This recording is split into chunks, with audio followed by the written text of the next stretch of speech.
बोलिए शंकर भगवान की जय, साथ माता गौरी की जय। देखी गुरु बहना, फागुन के महीना बा और फागुन के महीना में के न झूमला। नासा ऐसा चीज बा, नासा होली के चढ़ जाला। अब भोले बाबा के का चीज के चढ़ाला नासा? बोली भांग और भी नासा चढ़ाला भोले बाबा के। अब भांगे के नासा नहीं खे, बड़ा बढ़िया लागला होली खेले में। ऐसे तो लोग खेलबे करेलन होली, और थोड़ा साली सरज के साथ में खेले में और भी आनंद आवाला।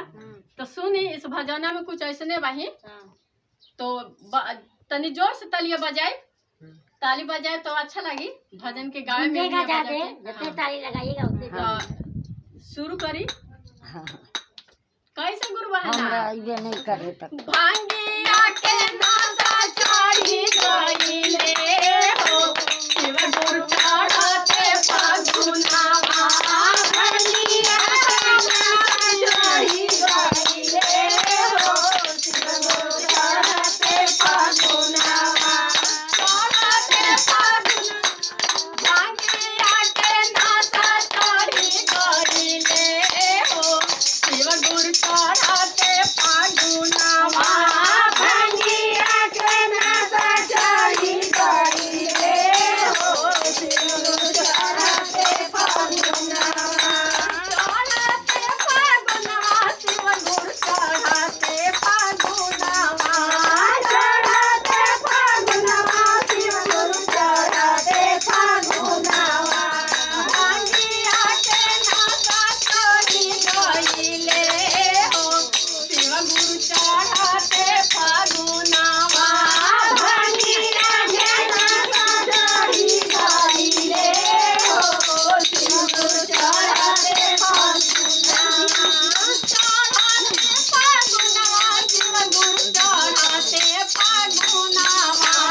चढ़ते फागुनवा, शिव गुरु चढ़ते फागुनवा।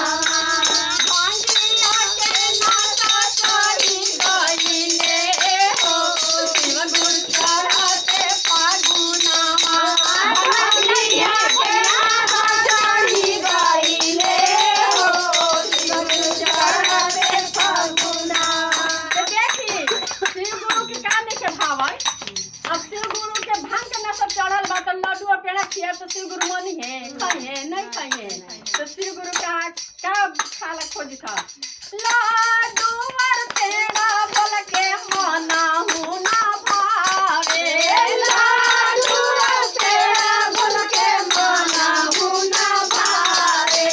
मना हूँ ना भावे बोल के मना हूँ ना भावे। मना हूँ ना भावे बोल के मना हूँ ना भावे।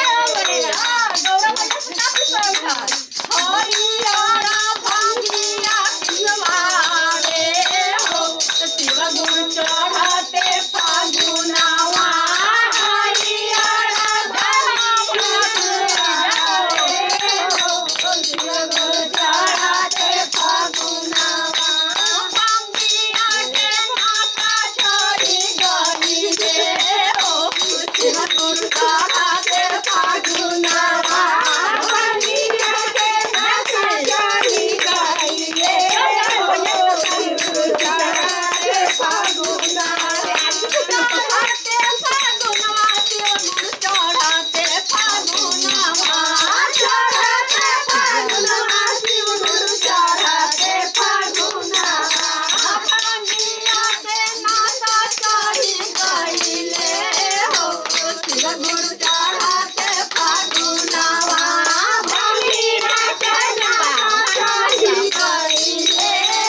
अब गौरव माँ निकन भाव है अब के भाव सब भोले बाबा के देखी गौरव माँ के हटका दिला अब तोरा संगे नहीं खेला अब साली सब साथ में बड़े तो सुनी गौरा के संगे बोला होली